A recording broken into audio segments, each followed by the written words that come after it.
So we have got a copy too. So in today's sessions, we are going to be talking all about boundaries.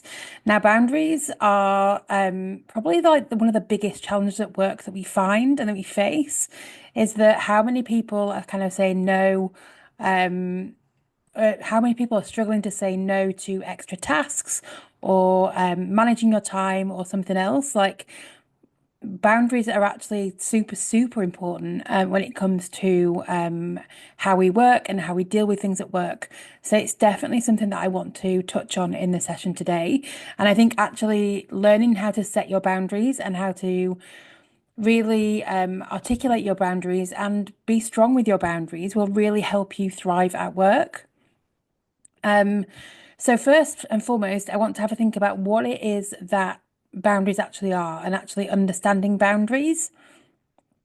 So, understanding boundaries, the way that I like to think of them is as like the fence around your garden. So they define where your space ends and someone else's begins. If you think about like the boundaries of like a property line or the boundaries of where your house is or your apartment is, like there is a boundary where it is your environment and then somebody else's environment. So that's the way I like to think about boundaries is that um, they do have that definitive line of where your boundaries are and where somebody else's are. Now, what I like with this is that it is down to you how that happens and how it's set. So it isn't about kind of there isn't a prescriptive way that boundaries are set. It is down to you to decide how that works. And I think that can sometimes be a little bit frustrating, a little bit scary because you're like, well, what do I do? How do I set this? There is no right or wrong answer. And I think that sometimes can be quite confusing and frustrating when we are thinking about it in that way, because there are no like real rules, like it is defined by you. But what's quite alarming is that over 60% of employees report that they do not have clear boundaries, and they know that then not having clear boundaries then leads to burnout. And more than 70% of professionals felt that their productivity would improve if they could set better boundaries. So where do we actually start with setting boundaries then? First of all, I think it's really important to recognize some of the challenges that you might face, and we will go into these in more detail as we go through. But initially, feeling guilty for saying no, thinking about overcommitting to tasks and projects, if you're letting work seep into personal time as well. So if you're kind of like constantly kind of staying late just to get things done, just to get ahead of yourself for the next day, that's a very common boundary challenge because you're not sure where to say no or what to say no to. When we will go through how to tackle some of those challenges later on. But I'd love to think about, we boundaries can get such a bad rap because we think about them as, people have been mean or rude when they say no. But it's not about feeling like that when you are setting boundaries. It's actually about creating a clear space where you can operate effectively without leading to burnout. So if you're running all of your apps and everything, like you think of yourself like a phone. I know I said it in the last session, like I do love a analogy. So we're going to think about it as if you are running your boundaries as like a phone battery. So if you keep running those apps without charging, you're eventually going to run out of power. So boundaries are your way of plugging in and recharging. If you set those boundaries, you're going to give yourself the space and the time to be able to create new ideas, to come up with new concepts, to be able to actually think and have that thinking time. And how many times do we stress within our day-to-day kind of work environment when we are just running from one meeting to the next, when we're running from one thing to the next, one project to the next, and we don't actually get any time and space to think? It's because we're not actually setting any boundaries and we are just letting the day be in charge of us rather than us being in charge of the day. Now, that is something that we'll come on to separately, as to how we can kind of really thrive at work by putting ourselves first, but that is a whole different conversation for a whole different session. So we'll just make sure we stick to the boundaries for this specific session. So there are several types of boundaries that we can set at work, and we're going to think about a few key ones here as we go through this short session. By the way, I haven't asked anybody yet, what have we all got for lunch? I haven't had any lunch yet because I've been in back-to-back meetings, which I'm very annoyed about, because I haven't planned any lunchtime in. So I'm going to have lunch after this, but would love to know if you are sitting at your desk watching this, then what are you having for your lunch? Maybe try and inspire me in the comments. So when we think about the kind of boundaries that we can set at work, here are some of like one or two or three of the key ones that we will think about when we are talking about setting boundaries. So first of all, we can group them together as time boundaries. So time boundaries, for example, I can give you 30 minutes of my full attention at 2 p.m. And a script for that. And what I am very keen to do in these sessions is to give you practical tips and advice and to give you those scripts to be able to use and just like copy and paste into an email or into a Slack message or Teams message. So the script for this could be, I'm currently focused on a project. Can we schedule a time to discuss this later? So it's really about thinking, how often does it happen when somebody comes to your desk or to where you're working and they're like, can I just ask you a question? And we automatically just say yes, because the person that's asking the question is inferring that their question is urgent and important to them because they are asking you the question.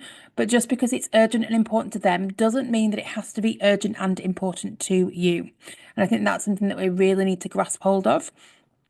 So if you are in the middle of something, don't be scared to say, actually, this isn't something that I can chat about right now, but can we put some time in to schedule this and to discuss this later? The second concept around boundaries that we will kind of get involved with at work is around task boundaries. So it's thinking about like a lot of people will come and ask you to do new tasks or take on new projects. And we've already got a massive to-do list that's never going to end. It can feel quite difficult when we kind of have these new things that are coming up.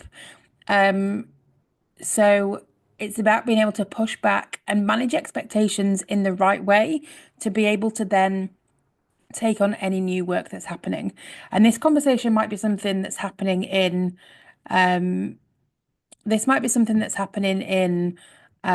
your meetings with your manager and one-to-ones when they're talking about new projects that you want to get involved with. But the example would be, you've got other things that are happening that you have to prioritize. So the script that I would recommend for this is, I'm at capacity with my current workload. Let's discuss how we can prioritize this in the coming weeks. Now, having those conversations can be really, really hard with stakeholders and it just feels like really, you're like, Lindsay, I can't push back on a director who's asking me to do something. And that might absolutely be the case. But I think what would be really good is kind of when you're talking about tasks and things that are happening, it's then actually going to speak to your manager and asking them for some support with this kind of stuff. Like in terms of new tasks that are coming in, asking them to help you manage your time and your tasks when it comes to these things. So you could say, hey, this director has come and asked me to do this project. However, I've got X, Y, and Z happening at the moment. How can you help me prioritize what's more important for me to do? Is it to get this done or is it to get this done?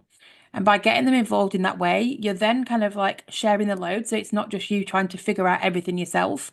Remember, you're not Superwoman. Well, obviously you are, but like you're not designed to be able to do everything for everybody all the time. So really using people either in your team or your seniors to be able to help you manage those tasks and to set that boundary.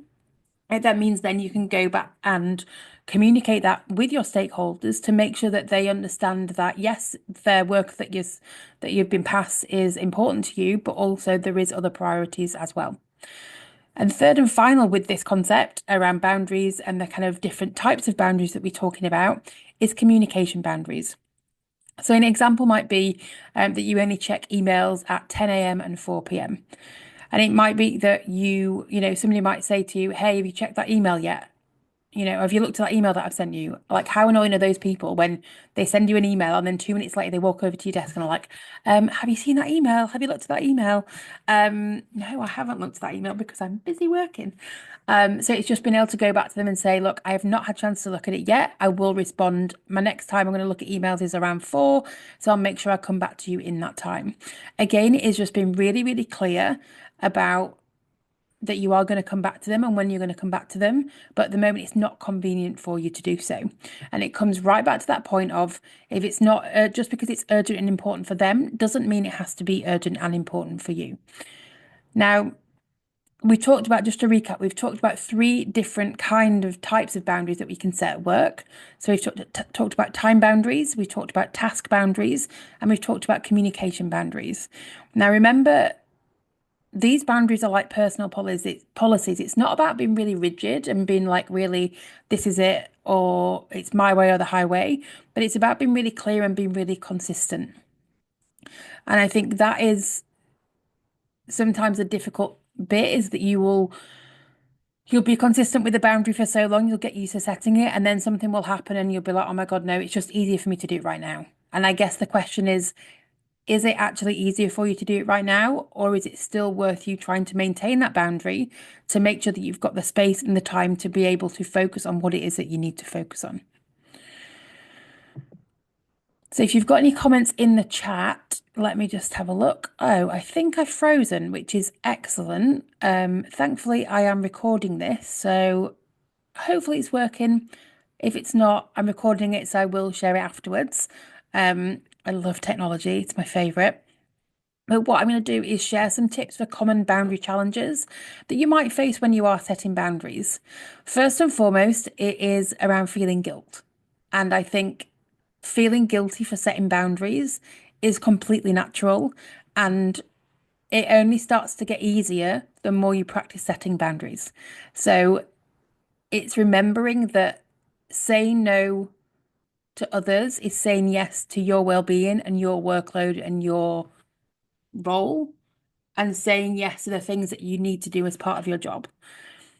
And I think it's also reframing that boundaries are an act of self-care and being able for you to get some of your time back and not to feel so consumed and engulfed by your to-do list and the work that you're doing. But actually, it's a chance for you to arguably give yourself the time that you need to get better at your job. And I think a lot of the time we can think that we just have to keep saying yes to tasks that are coming across our desks because it's going to be good for our career. We've got to say yes to people. We've got to say yes in order to get the new opportunities and all this kind of stuff. But if we're not being particular about the things that we're doing, and if it's actually going to make a difference and have the impact that we want it to have, we've got to ask that question. So I think it is about kind of feeling guilty around it is very natural. It does take time to be able to once you're kind of really clear on what your boundaries look like, it does get a lot easier because you can be very specific and consistent. Remember, we said before, it is about being clear and be consistent and being able to communicate those with your peers. But you've got to get that right first. So feeling guilty, completely normal. It will get easier. Number 2, pushback from colleagues. Now, if you've never set boundaries before, it might be a bit of a shock to people when you suddenly say, actually, I can't do that right now.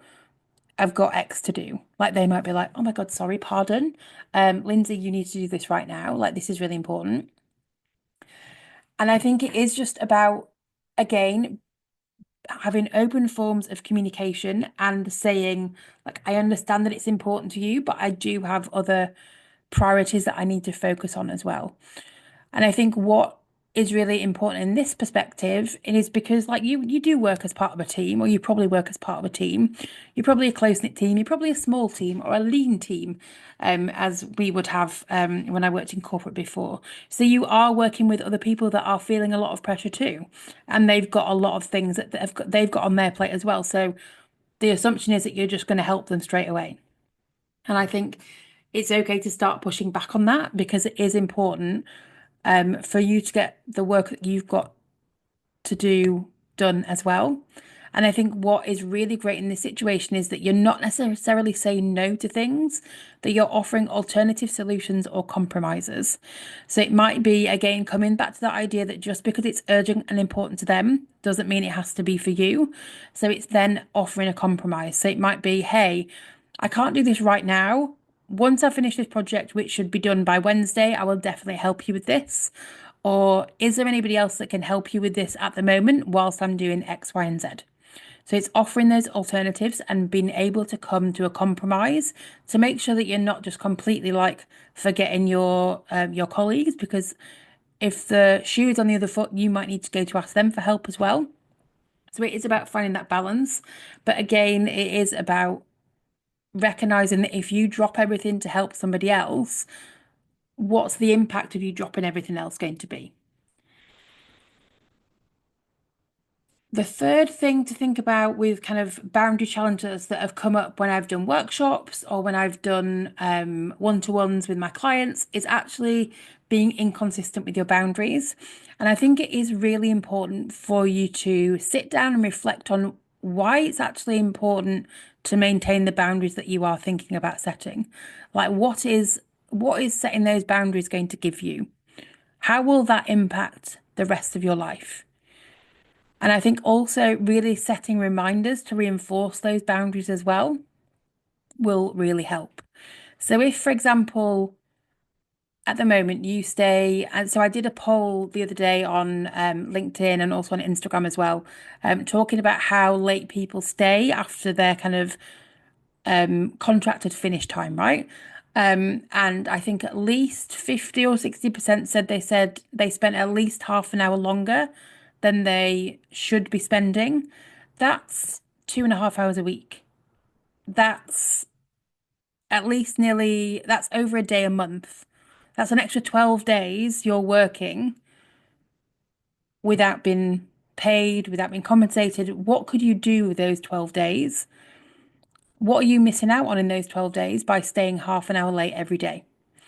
And it's just thinking about, those 12 days could be you spending time with family, going to do sports, whether it's going to the gym or playing a sport with friends, going out for drink. Like there's lots of other things that you could be doing with those 12 days a year.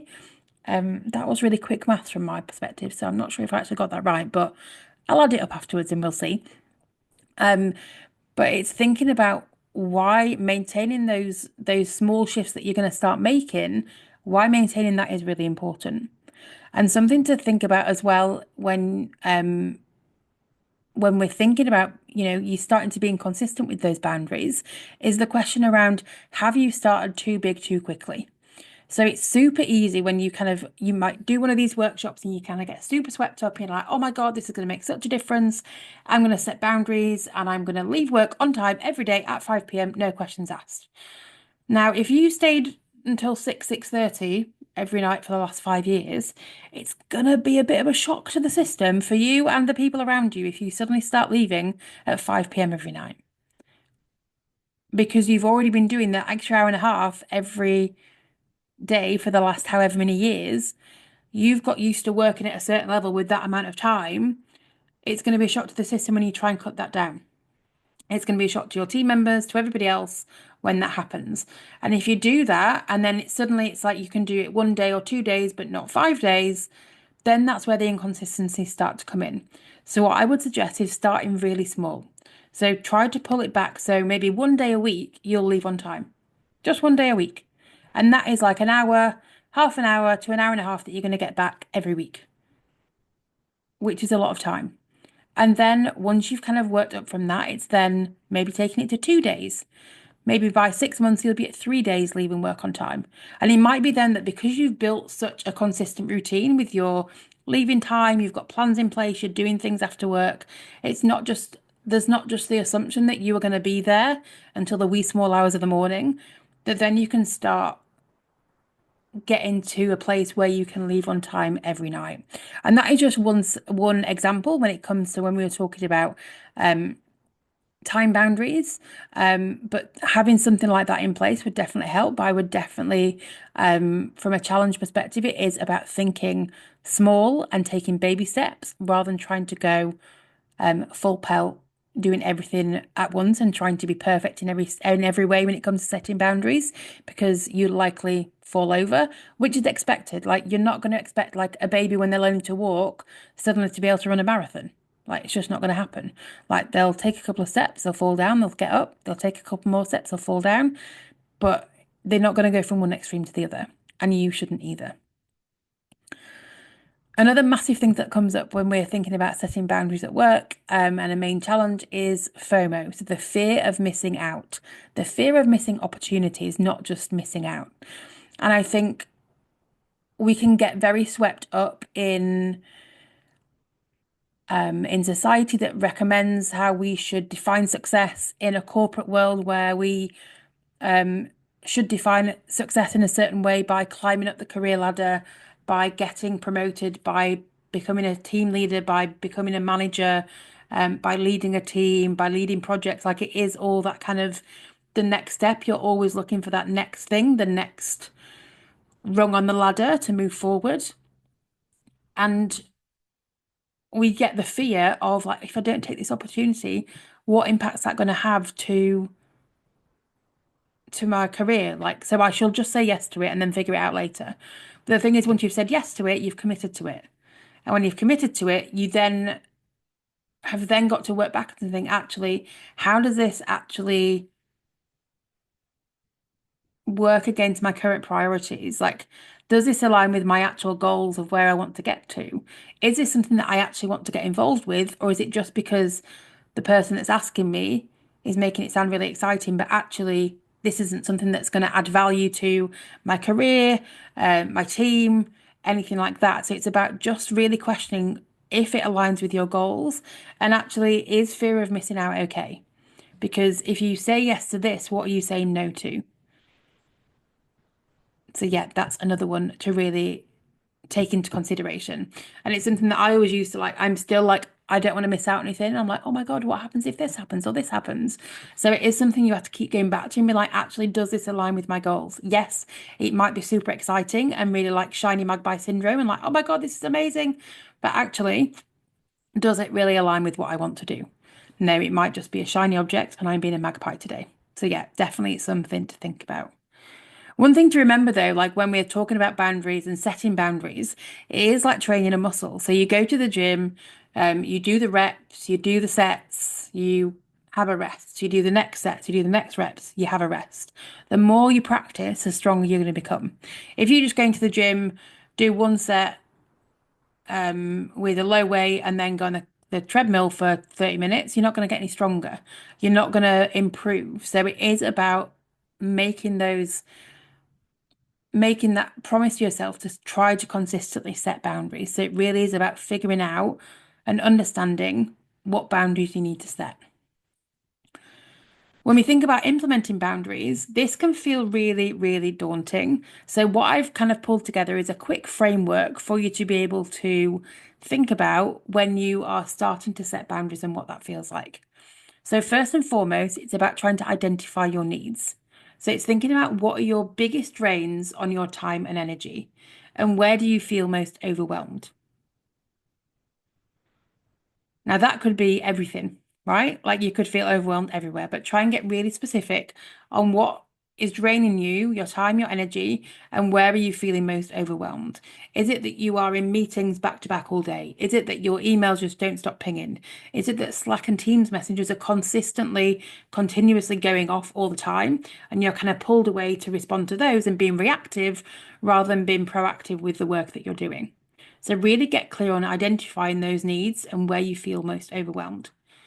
Secondly, it's about communicating clearly and expressing your needs and using the I statement. That is quite powerful when you say, actually, I am feeling overwhelmed with this and I struggle when this happens. So, therefore, I'm going to put this boundary in place to make sure that doesn't happen. So, it might be, I've got some really important work to do today, which means that I'm not going to be on Slack or on Teams for the rest of the day. If it's really important, drop me an email and I will respond to it as soon as I am able to. You've been really direct, you've been polite, you're not being an asshole, you're not being rude, you're just kind of saying it as it is, because this is really important to you.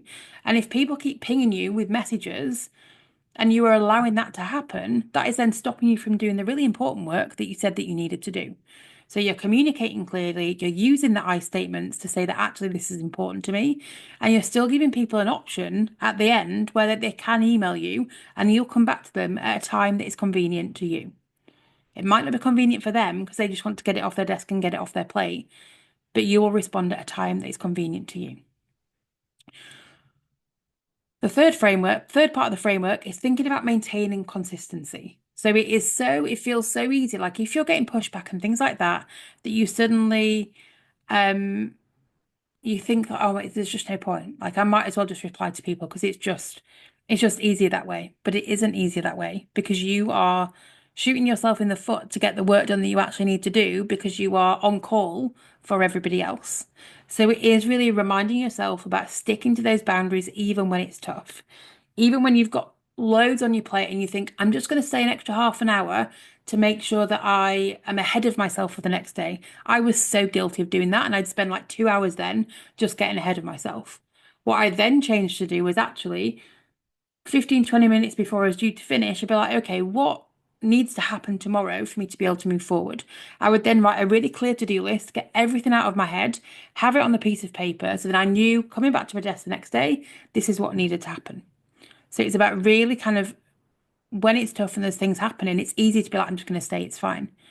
But if you don't need to stay, don't. And then finally, in this framework is the fourth element, which is handling pushback. So I think if you are somebody that has never set boundaries before, this is going to be tough. This is going to be difficult. You're going to have to expect some resistance because you've never done it before. Like, what do you mean you're leaving on time? Like, what's wrong? Like, are you okay? What do you mean you can't just jump on this and do it right now? But you've always done that. Well, you might have always done it, but also then you're going to fall into the camp of the people working corporates that feel their productivity would improve if they could set better boundaries.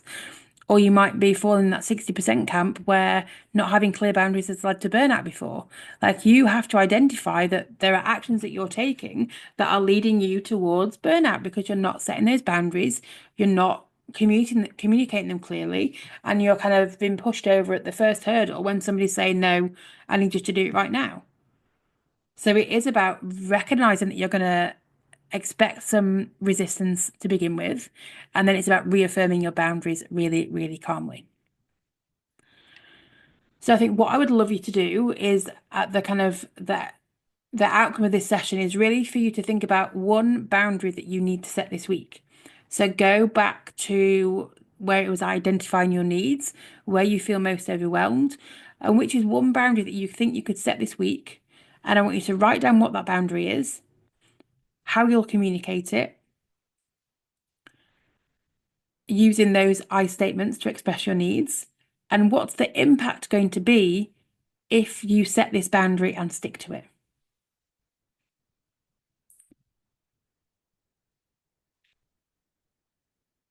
So it's just recognizing, thinking about that one boundary that you're going to commit to setting this week, writing down what it is, how you'll communicate it, and then also thinking about the impact of what that setting that boundary is going to have on your life.